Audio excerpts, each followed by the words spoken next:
Hello guys, welcome back to my channel. How are you all doing today? I pray all is well with you and your families. If you are new to my channel, welcome. My name is Nancy. So, do I want this prodigal daughter of mine to return home? No, absolutely no. No, Jose, no. No, no, no. What if she hasn't changed yet? Or what if she goes back to her old ways? In the name of that, we are suffocating her. What if the house brings back all the bad memories to her and she start acting or being depressed again? What if she overstepped the boundaries again? What we would do? What if I am not mature enough to handle my emotions as to whatever will happen? What if our relationship is not where it's not mature enough that we start again bickering, arguing nonstop? What if? These are some of the questions that I was pondering on weeks before the Christmas break of last year. I was just gripped with fear as to whether I can handle my daughter returning home. Happy? Anyway, it was now good. We were at a good place. She was happy where she was. I was happy in the house.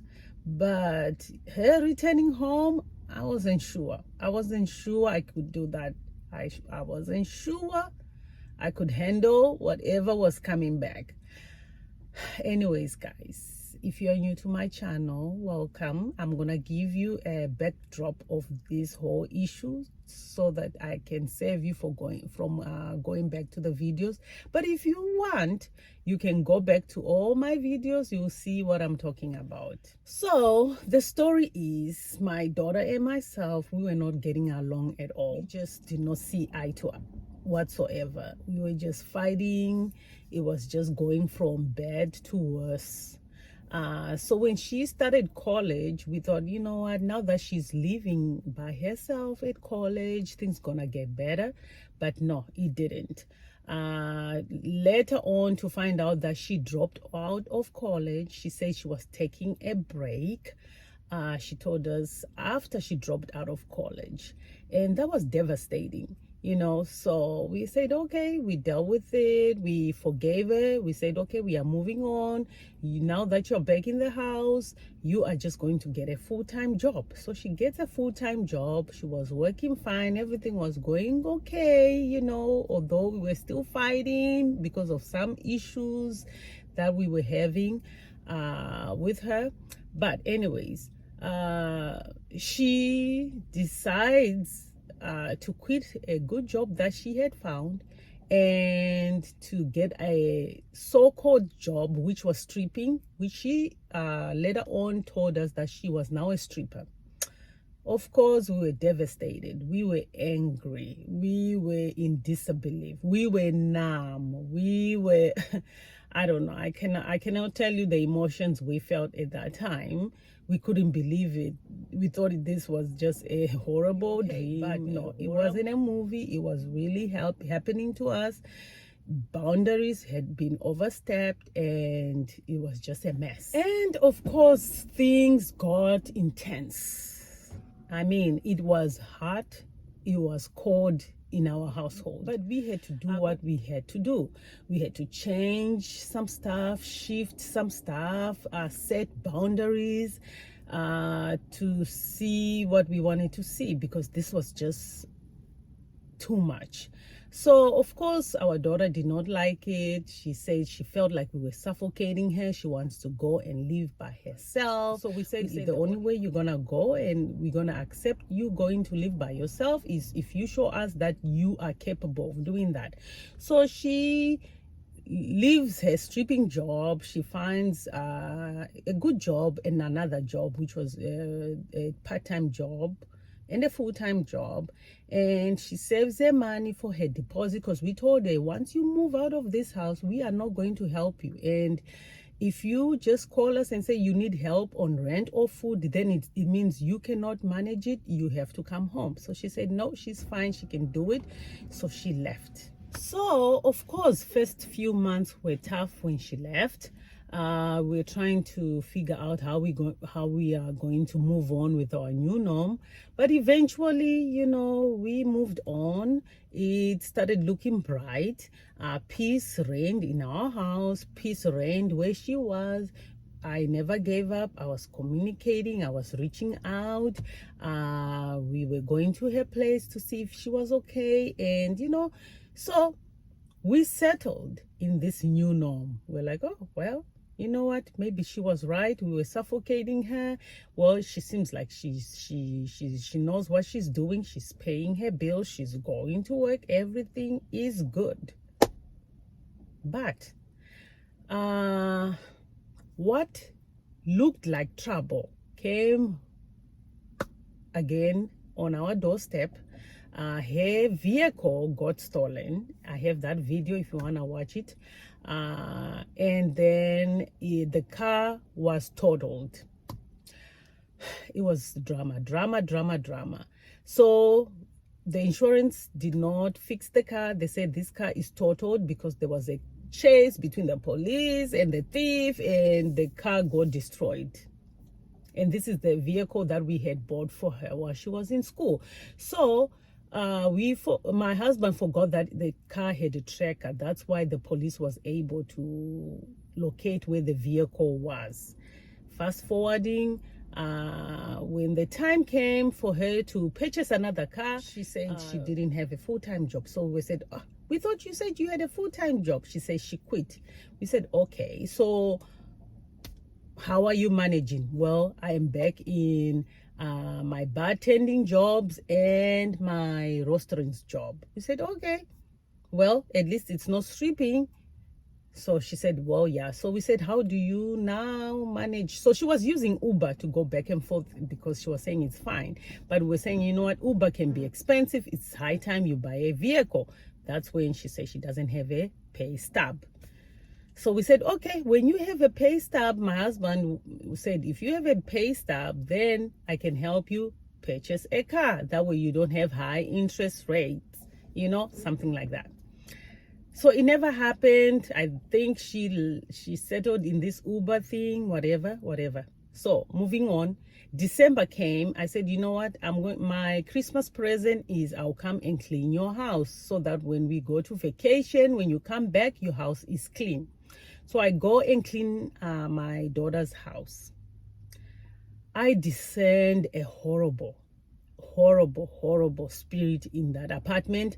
I didn't know exactly what I was discerning, but I didn't like it. I wasn't settled. I knew something is wrong somewhere. So I didn't talk with her about what I was discerning because I wasn't sure. And I have been at her house many times, but this time I just discerned that something is wrong somewhere. So anyway, that video when I cleaned her house is also there if you want to watch it. But it's a short video, so you can watch it if you want. So I get back home. I talked to my husband about what I was discerning. So we said, you know what, we're not going to ask about it. We will just go to vacation and we'll ask about it while people are relaxing at vacation. So Christmas comes. We were having a good time. And then I decided to ask about whatever I was feeling. So while we were at the beach, I said, you know what, this is the moment to ask her what's going on, since everybody's just relaxed and the water is just relaxing. The ocean was just doing its thing. I asked, and we were two of us that time. So I said, let me ask while we were two of us so that if she tells me something shocking again, I will be the one to relay the message to my husband. So I asked her, I said, are you back in stripping again? She said, no. I said, is it worse? Because I feared maybe she's now into prostitution. She said, no, I said, okay, what is it? Because I know something is wrong. You don't even have food stuff in your refrigerator. I just sent something, and it's not about food. You know, these youngsters, they can just eat out every day. Who cares? You know? She said, no, I'm just doing what I need to do to survive. I said, oh, if it's that hard, why don't you come home? She said, no, I don't want to come home. You know I don't want to come home. I said, okay, fine. So what are you doing to pay your rent and for food? She said, I do bartending, and I do restaurant. I do what you call it, waitress job. I said, is that enough to pay rent? She said, oh yeah, I get a lot of tips. I was like, you're not telling me something. You're not telling me something, and it's okay. When you're ready, you can tell me, because I didn't want to agitate anything. I didn't want to agitate her, and I didn't want us to have some emotions flaring up and be a bad vacation, you know. So I said, it's okay. When you are ready, you can tell me. Then we left it alone. And then when my husband got back from whatever they were doing, I told him about the discussion. So he said, we'll wait till tomorrow, and then the three of us will have a discussion once we know what to do with her. So we do that. Fast forwarding, to make this story short, the next day, we sat with her. We had already discussed as to what we were going to do. And my husband had proposed that, you know what, I think let's tell her to come back to the house. I think things are hard, things are tough. Maybe she doesn't have the money is not enough for her to pay bills and things like that. That's when I was like, dear Lord, I'm not the prodigal dad where I'm going to welcome this girl with two hands. I fear for my life. You know, I was fearful for my life, not in the bad way, but just thinking, what if I'm not mature enough to handle whatever is coming back home? So I was like, where was the prodigal mom? Was the prodigal mom happy when the son returned? Or was she feeling some type of way? You know, because I was feeling some type of way. But you know what? I went along with the thing. I was like, you know what? This is my child. Let me put my feelings aside. Whatever it is, we'll work it through. If God says she is to come home, then she will come home. And as the way we had proposed this thing to her, we told her, you know what? This is the deal. The home, we told you when you left that your parents' house is open. When things get tough over there, you can come back home. Your room is still there. So if you want to turn around your life, you want to do better, then come back home. But you can only come back home when you know you are ready to transform your life. But if you are not ready to transform your life, do not come back home, because we are not going to change rules. When you step back in the house, the rules are also going to be changed. There is going to be new boundaries, and you are going to follow those set of boundaries. If not, then you can stay and do whatever you are doing out here. When you are ready to tell us what you are doing, or when you get tired of whatever you are doing, then you come back home. But if you decide not to come back home and stay in whatever lifestyle you are in, which we don't know, then we are just going to cut ties with you. And do not call us asking for money. And my husband said to her, I already told mommy you were asking me for money, so it means your finances are not adding up, so you're struggling. So if you are wise, then you are going to think through this thing, and you will come back home. And we left it like that. So when January came by, and the second week came by and she didn't call us, I thought, you know what, hey, she chose option 2. I was scared to ask, y'all. I was scared to ask because I feared that she was going to take option 1, and then all the nightmares will begin. I was just thinking about myself, honestly, like, oh my goodness, what will we do? But you know what? Even though I was thinking about our relationship in a negative way, like, oh, it might go the wrong way, deep down, as a mom, I wanted her to come back home because I knew she was struggling. Something happened and it was just a mess. So I said, okay, we'll wait to hear. Then, well, we were just thinking she chose option 2, which was she wanted to stay away from us and do her thing. So we said, well, at least she'll figure it out. Maybe she'll get a job, a real job, so that she can get back on track. Third week comes and I get a text. My daughter said, you know what, I've decided to come home by end of this month. I'm going to break my lease and come back home. I said, oh, really? Are you sure? She said, yes, I'm sure. I said, you need to really think about this now, because when you come back home and you think we are going to be dancing to your tune just because you are grown, it's not going to happen. A lot has happened. And this time when you walk your butt inside our house, you are going to dance to our tune. So you really need to write that down, that we are not playing with you this time. You are telling us, I'm coming back home because I want to start a new life. So I told my husband about the conversation. Well, he was the real MVP prodigal dad. My husband was happy. He painted her room, the bathroom. He was ready for her. He was ready for her because he just didn't want her daughter to be out there. So you know what? I was just praying. I went into prayer. I said, God, deal with me. With my maturity, I just don't want to, I didn't want her and me to bicker or to go back into our old ways. I just wanted me to be mature enough to control my emotions. So that's what I just went in prayer for from that point until when she came back in the house, which was end of January. Hey, I thank God that she is back. I thank him that, you know what, we are just going step at a time. I don't have to judge her. I don't have to resent her. All I have to do is forgive her and have compassion on her and just move on. So I've learned to celebrate small steps. I celebrate that, oh Lord, she has a job, a full-time job. And I know where the job is. I'm the one who drops her to the job because she still don't have a car. And I'm the one to pick her up from the job.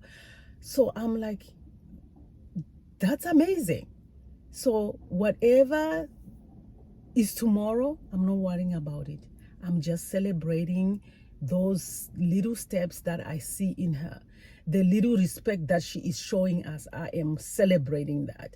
The little chores that she does, I'm celebrating her for that. And even the number one thing that I'm celebrating that I have to mention is she cleans her room.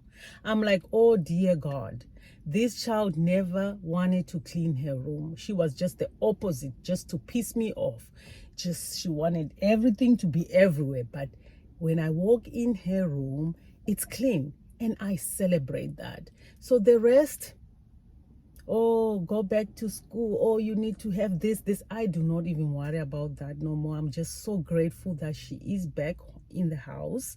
We see her, she's respecting our rules. Yes, there might be walls that are there and we might bump heads here and there.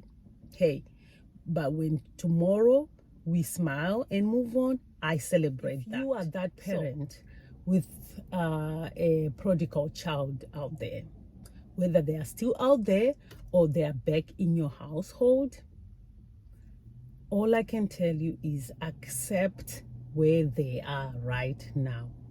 Forget about all the achievements they could have. Forget about what they could become or what they can be. Just celebrate where they are right now.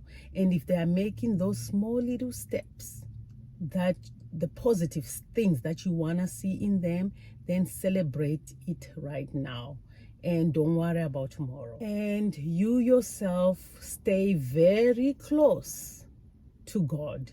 Draw near to God, because that's the only way you are going to control your own emotions. When they try to get out of control themselves, you will be able to handle it and you'll be able to stay controlled.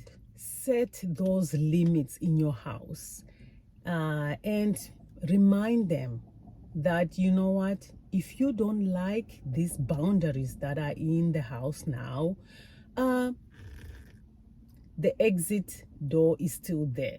So we will enforce that with no hesitation. But this is easy. You are eating everything for free. You don't have to worry about rent. All you do is worry about you and saving your money. Then meeting those boundaries, those limits must be easy for you. If not, we will enforce the exit door. It is what it is. And if they are open for therapy, hey, let's do it. If they are still not open for therapy, guess what?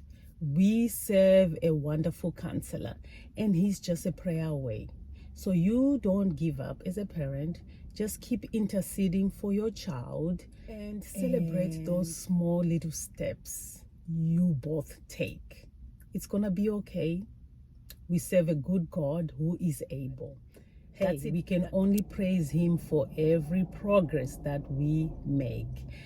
This is all I have for you guys today. You have a blessed, wonderful week, and I will see you in my next video. Thank you. Bye.